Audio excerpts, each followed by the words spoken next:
Welcome to the Golden Whiskers Podcast. So today we're diving into something every cat parent cares about, and that's nutrition. So whether you've just brought home a kitten or you've got a senior cat dealing with kidney disease, this episode will help you feed your cat for the longest, healthiest life possible. Today's guest is Dr. Ruth Roberts, a pioneer in pet health coaching and the creator of the original CrockPet Diet. She's all about empowering pet parents with natural healing methods, and she's now training and certifying holistic pet health coaches to make her holistic approach accessible to all pet parents. Dr. Ruth, great to have you here. Thank you so much. A delight to be here, Scott, and this will be a fun topic. Yeah, it is. And those of you who are watching may be familiar with Dr. Ruth from all the interviews she's done, but she was also a guest on the Feline Wellness Summit, and we're happy to have her back. So to start off, since I know most of my guests, Dr. Ruth, have cats, and we typically end the show by asking what's in your cat's bowl. So today, I know you have a dog. Your dog made an appearance just not too long ago. Your toy poodle, Hayo, sure keeps you on your toes, but tell us a little bit about Hayo, how old she is, and then what is in the dog bowl? Right on. So Hayo, we think, is about 14. She is a little toy poodle, and it's kind of bad hair day weather, so she kind Beautiful. of hair's Love down a little bit. So she came out of a hoarding situation. This woman had 140 dogs in her house. it. Her right front leg was broken, all sorts of terrible stuff. Beautiful thing is the rescue group went into this woman's home, took all the animals out. There were some, sadly, that not so good. Anyway, so fast forward from 2018 to 2025, Hayo is living in the lap of luxury. She has been to more countries than most people. And what's in her bowl is the original CrockPet Diet specifically for Hayo. So this is part of what we'll talk about today, but there's a recipe and there's an idea, and then there's what actually suits your cat, your dog. So I think that's super critical. When we were traveling with our cat Pepe, he had less pickiness about food than she did. Yeah, And unfortunately, our buddy left us a couple of years ago. Miss him a lot. yeah. And it's kind of unusual, I think, for a cat to be less picky than a dog, right? When it comes to food, Oh, typically. oh my gosh, this cat, if you were not watching carefully, he would eat your bowl of spinach or kale or whatever was lying around. He's like, that is mine. Oh gosh. So let's start at the beginning. Let's say a listener just adopted a kitten. Maybe it's their first cat they've ever had. What is the first thing they should know about feeding them for lifelong health? Where do we start here? So the deal is that cats are obligate carnivores. And while I teach cooked food, they probably are the species that should actually be eating a raw diet. And in fact, a lot of years ago, somebody tried to bring mouse in a can to market. And as you can imagine, that didn't go over too Oh my well because gosh. of the ick factor. Mouse in a can? I didn't hear that. Mouse in a can. And this is over 25 years ago. Because, I mean, that's really what they should be eating, right? Is little rodents and things like that. So, so raw food is the next best thing. And then young cats like you've got, Scott, it's easier to convince them that everything is fabulous. And so the more variety you introduce, the better off your cat will be as they get older. Now, most kittens are going to come to you eating dry food. So what I would suggest you do is transition gradually over to what you're going to feed. So for a lot of folks, we have skeeve factor even with raw food. So maybe you want to go with a cooked diet. The one thing I can tell you for absolute certain is that starchy carbs, so rices, potatoes, those should not be in a cat's diet because that's going to elevate their blood sugar way too high, cause them to have problems in terms of insulin resistance, increased inflammation, and ultimately diabetes is a massive problem for kitties as they get older. So Go for fresh food. Start young. Yes, key. Now, we can't always start young because maybe we've adopted an older cat, or maybe you're like I was with my two previous cats, Nomar and Mia. I didn't know any better. And I know we talked a little bit about this on our summit interviews, but I fed them kibble for the first 12 to 13 years of their life. They just had dry kibble. So, say somebody's been feeding their cat a dry kibble for the last 10 years, or they adopted an older cat and that's all that cat was fed in their previous home. But maybe we're finally ready to upgrade our cat's diet. Where do we start then? I know you mentioned a little bit about make the transition gradual, but let's say we've been eating all kibble. Where do we go next to upgrade? So honestly, it just depends on the cat. Like there are some cats that really do want to eat everything. And so if this kitty has been trying to steal things off of your dinner plate, then they're going to be able to transition a lot faster. So what I generally suggest is to go from kibble to canned food. And the reason is that most kibble is extremely high in carbohydrate. If you're using like a freeze dry raw or something like that, that's almost all protein, good on you. That's going to make it easier to transition because part of what happens to cats when they're eating a diet that has a lot of starchy carbs is they become sugar addicts, just like Mm. us. And so switching from starchy carb based kibble to a raw food is going to be like, no, because they don't have that taste for just meat. So what I would suggest is go from dry to canned, and then from canned to whatever your end goal is, whether that's raw, whether it's cooked, and be patient. So if you've got a cat that eats everything that's not nailed down, it'll take you maybe a month.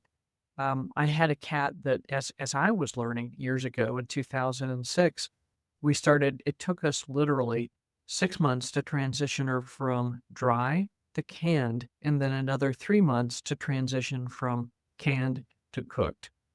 And it just, you have to be patient. So literally with Romy, we started out with a quarter teaspoon of the canned food in the dry food and just kind of kept gradually headed off to the side, moved it toward the center over the time.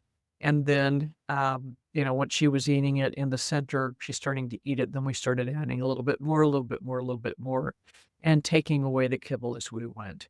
And then same process, switching from canned to cooked. And it is a process, and you have to be patient. Yeah. My parents must have fed me a carb heavy, starchy diet as a kid because I still have the kind of the addiction for sugar, I think. But you said cats get that same feeling, right? They want those carbs. Exactly. Exactly. Yeah. Um, so for somebody that is feeding their cat a kibble diet, which I was, and I feel like I was fortunate because once I transitioned my two previous cats from kibble after 12 to 13 years over to can, it was an easy transition, and I felt like they enjoyed the wet food like immediately. And like you said, it's cat dependent, right? Some cats are pickier eaters than others, but I started saying like, gosh, they're eating canned food like it's ice cream to a human. They're eating it so just enjoyably. Is there actually because I've actually gotten this question some myself.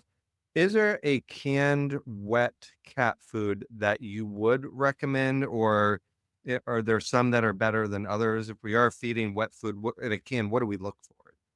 So the main thing you're looking for is that there aren't starchy carbs in it, and that so if you're going down the ingredient list, and there's meat and there's meat and there's meat and there's more meat, and then there's maybe some veggies and maybe some fat, outstanding. Okay. But if you're going down the list and it's meat and then peas and then beans and then rice and then you're feeding mostly starchy carbs. So that's what you need to really look for. Just like on human food labels, the order of the ingredients is the sort of the rough percentages of how much each ingredient constitutes in the can. Does that make sense? Yeah, that makes sense. Good. So Yeah, so you want to really look at like the first several ingredients to see that's gonna kind of make up the most of the content of the food. All right, Dr. Ruth, I'm going to have you take a look at my current cat's diet.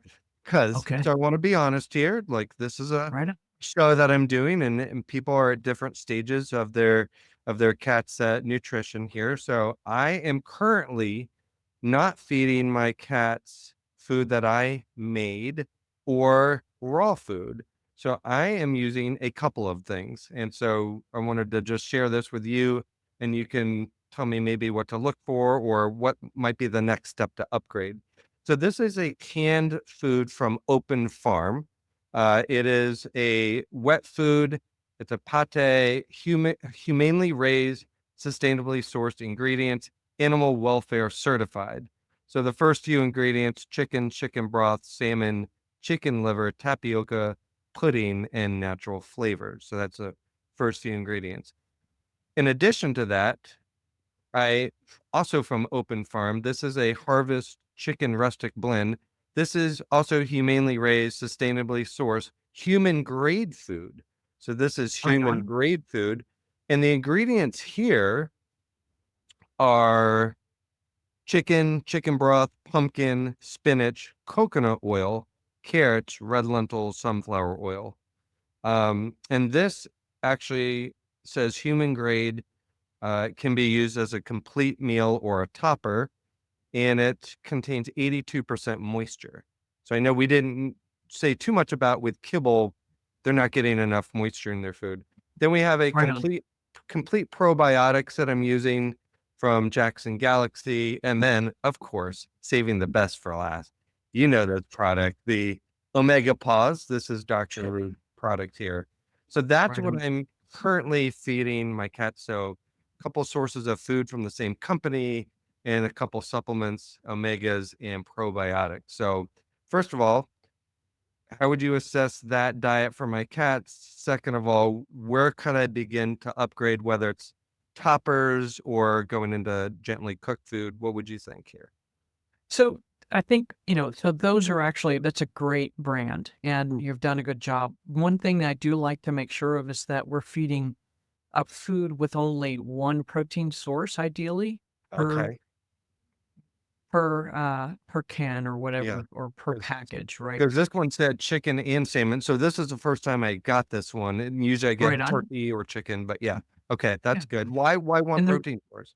Well, because if we get in these habits, right, of feeding the same thing over and over and over again, Yeah. and so we end up developing food sensitivities, or our cats or our dogs do, and we do too, for that matter. And so it's important to separate the proteins out and rotate through proteins on a regular basis, regardless of how you're feeding, whether it's commercial food, commercially prepared raw, commercially prepared uh, gently cooked, or whether you're making it yourself, because that way you're going to help your cat's gut stay healthier.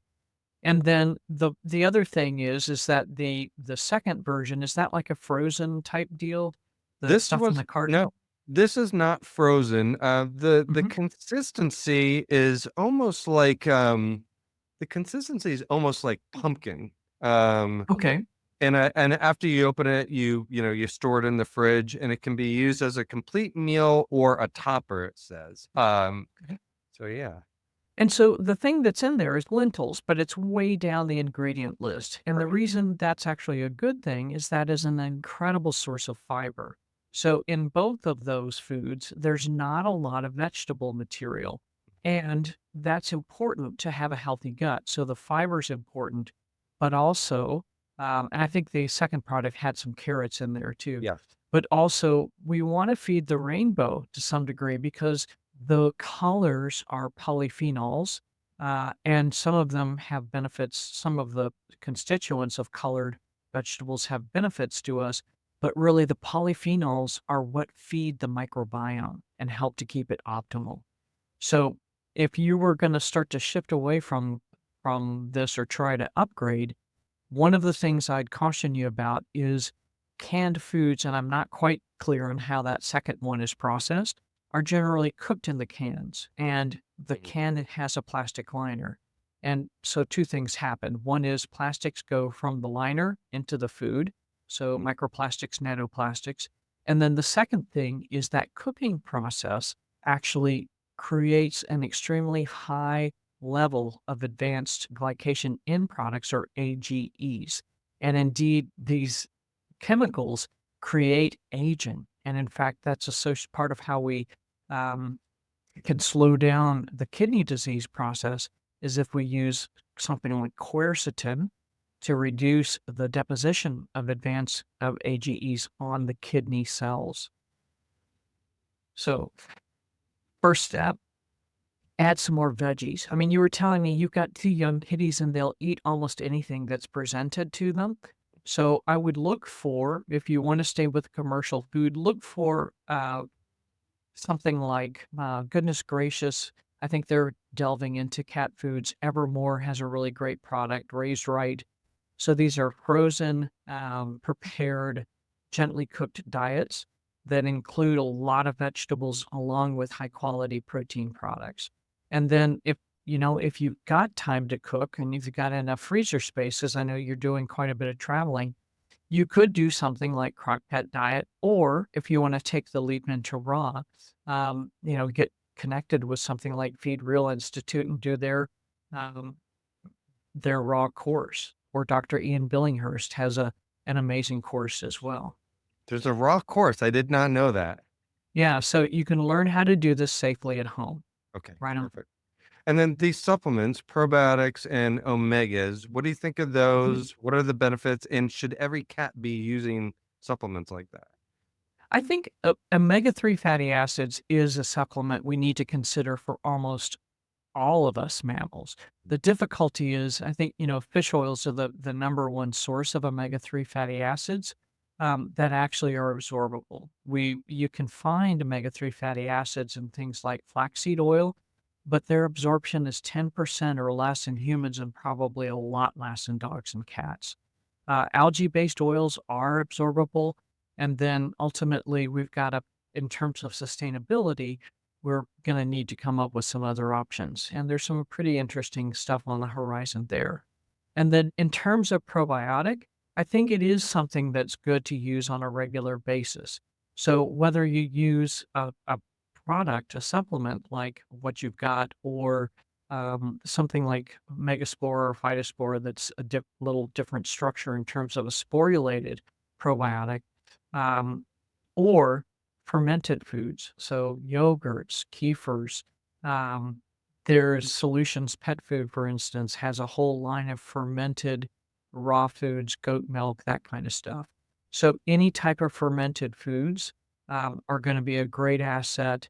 And in fact, one of my coaches, Nicole Stabowski in Canada, is doing a lot of work in teaching people how to make their own fermented foods to really support specific gut issues if the pet's had them, or to keep the pet healthy. So there's a boatload of information available any direction you want to head. With the fermented foods such as yogurt, should we be getting one specific for cats, or is it safe to feed them ones that humans eat? Yeah, I think you can use the ones that humans eat too. So they're going to be lactobacillus, which is one of the main organisms in the microbiome. And so any which way is good. And then, I mean, if your cats are real weirdos like Pepe was, they may actually like things like sauerkraut and other fermented vegetables. Yeah.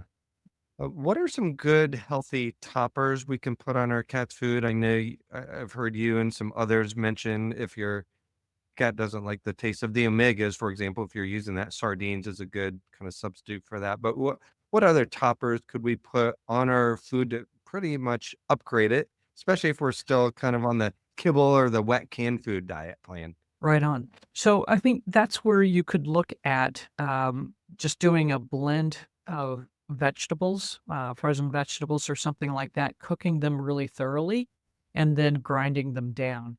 And then just adding small amounts of that. And often you could use something like butter or um, maybe some soup, liquor, or something like this to help flavor them a little bit to make them more appealing to cats. And that's kind of the trick with cats that are eating a kibble, is to get them thinking that other things actually taste good. But any of those things would be amazing. Small amounts of raw, fresh meat or cooked meat that doesn't have a lot of seasoning, obviously. Those are super options too. I know it's important that our foods have taurine in it. Can you explain what this is? And then if we're making our own food, how do we make sure we have the essential vitamins and minerals and things like taurine in it? All the all that good stuff, right on. Yeah. So taurine is an amino acid, and for most of the rest of us, like dogs and us, we can convert other amino acids into taurines. But for cats, it is critical that they consume an adequate amount of taurine in their diet to help the body function normally, and most importantly, to protect their hearts from disease. So in the late 80s, early 90s, Friskies didn't put enough taurine in, and there was in their cat food, and there was an epidemic of dilative cardiomyopathy. Mm. And it took veterinary cardiologists like 18 months to figure out what the heck was going on. And they finally realized it was a deficiency of taurine. So beef is an excellent source of taurine, so most of the red-fleshed meats are great. And if you're concerned or if your cat has heart disease, it makes some sense to add a little bit extra. So one of the other supplements I make is something called Holistic Total Body Support. It has glandular materials in it, plus multivitamin, mineral, and adequate amount of taurine for cats and dogs, especially Goldies that tend to be a little have problems with production of taurine, but it has an adequate daily amount of taurine for cats. Mm. But and yeah, Yeah. Thanks for sharing that. Yeah.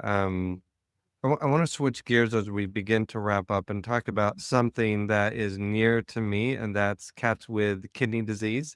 My one of my previous cats, Mia, had kidney disease, and a lot of our listeners have senior cats that may eventually develop kidney disease. So, what do we do differently, if anything, with a cat that has kidney disease? I know it's going to depend on what diet they're on now, but in my case, let's say I was mentioned that I was feeding Mia kibble for her first 12 years. I transitioned to commercial wet food and did a combination of the two for her next 8 years. She was diagnosed with kidney disease 4 years after I started her on some wet food. And at that point, my vet prescribed a prescription renal diet. She didn't like that food, so we just kind of continued to give her the normal wet food that I was giving her. But what do we need to start thinking about if our cats have kidney disease, if our veterinarian that we've been seeing for years prescribes a renal diet? What are kind of your opinions on that? And maybe how can we help our cat start to thrive even with kidney disease? and I think one of the most critical things is making sure that we're getting a boatload of moisture into the diet. Okay. For me, I don't really like the kidney diets, the low protein diets. And so the deal is that the kidney diets typically have about one third less of the normal protein content of other diets.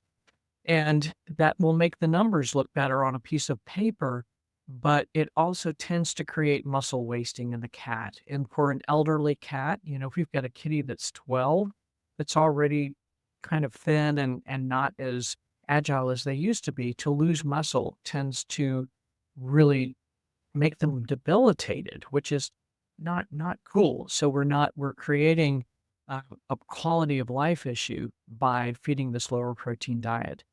I reserve low protein diets for when I absolutely have no other way to get the phosphorus levels under control. And I think phosphorus is a marker for all of the other toxins that the kidneys are unable to get rid of. And so there are things like phosphate binders that help to decrease them. I've used human medication, Savelamar as well. And I think finally the internists are using uh, a carbonate, lanthanum carbonate, I think is correct, to help reduce it because aluminum hydroxide at high doses over a long period of time can be toxic. So the other thing that's super important is any way you can convince your cat to drink more water, whether that's mixing it in with the food, mixing a flavoring agent like a broth or coconut water or something like this into the tap water or into the actually don't use tap water, but into the water that's on the bowl, that's great. And then using a water filter actually often does make tap water taste better because you're taking out the chlorine and all sorts of other garbage. So I think that's the critical thing is to keep them on the normal protein diet for as long as possible and really work with them to get more fluids into them. Yeah, and I think like I know moisture is so important, and that's something that I did put some water into her wet food, put some broth, things of that nature. But she did, unfortunately, because did start to feed her food that had less protein in it and some rice carbed Well, it's like carbs. rice and things like that. And she did lose a lot of muscle. That was something I definitely noticed from her. So cool. Thanks for sharing that. And then kind of to go back to the homemade food. I know some of these listeners out there want to start to make their own food for their cats, but they're just kind of scared to mess up.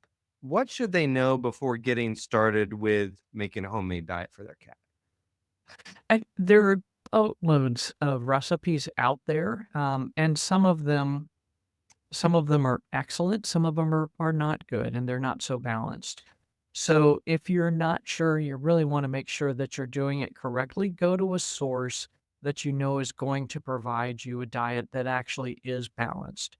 So, obviously, I've got one with the original CrockPet Diet I mentioned, Real Food, Feed Real Institute, Dr. Dr. Ian, boy, I think it's the end of the day for me. With Dr. Ian's site has an amazing course as well. There's Balance It, which I don't recommend because the palatability of the supplement used to balance the diet is not that great. But there's a lot of folks out there that can help you with this. The holistic pet health coaches are trained to help you figure out an appropriate diet for the dog or cat that you love dearly, that you want to feed better as well. So they're a great resource and can help you really pivot through uh, any of the pitfalls that come up. Yeah, thanks for sharing those resources, and I'll make sure we link up to your original CrockPet diet as well. One kind of fun question: what's one human food more cat parents should try adding to their cat's bowl? Chicken gizzards. Oh, okay. Chicken And gizzard. a and the reason is that and actually most people don't eat them anymore, but I'm old enough, I'm from the South, and so we did eat those growing up. But, the reason that they're great is they are chewy, and so it encourages cats to really use those shearing teeth, to chew the gizzard, and in doing that, it helps keep their teeth clean. Plus, it's kind of like giving a dog a bone. They're getting in touch with their inner carnivore when you're chewing on chicken gizzards. So you can do them frozen, you can do them raw, you can, boil them. So again, whatever your cat's taste and texture preference is, you can adapt to that. Nice. Dr. Ruth, this was amazing. Before we wrap up, where can our listeners find you, like your websites, socials, and learn again more about the CrockPet diet? Right on. So it's super easy. drruthroberts.com. On Facebook, it's /CrockPet Diet. On Instagram, it's Dr. Ruth Roberts. YouTube is Dr. Ruth Roberts. I don't know. There's more of them. I can't remember. Those are the You're main ones. everywhere. And by the way, once you start learning from Dr. Ruth, you're going to start to see her everywhere because it'll just populate all your social feeds, which I love it better than Right on. most of the things that are out there. Right on. Dr. Ruth, I just wanted to acknowledge you for the amazing work that you're doing for our pets and our animals to help them live longer, healthier, happier lives, and also to the pet health coaches that you're training and certifying. It's just making a huge impact across the world. So thank you for the work that you're doing and for being a guest on the Golden Whiskers podcast. My pleasure. And thank you, Scott. I really appreciate it. Everybody, thank you for tuning in. Pet nutrition can be a lot out there. There's so many choices of what food to feed your cats and your dogs. I'll make sure we list all the reliable resources that we mentioned on this podcast. Thank you for tuning in and hope to see you next time. Bye, everybody.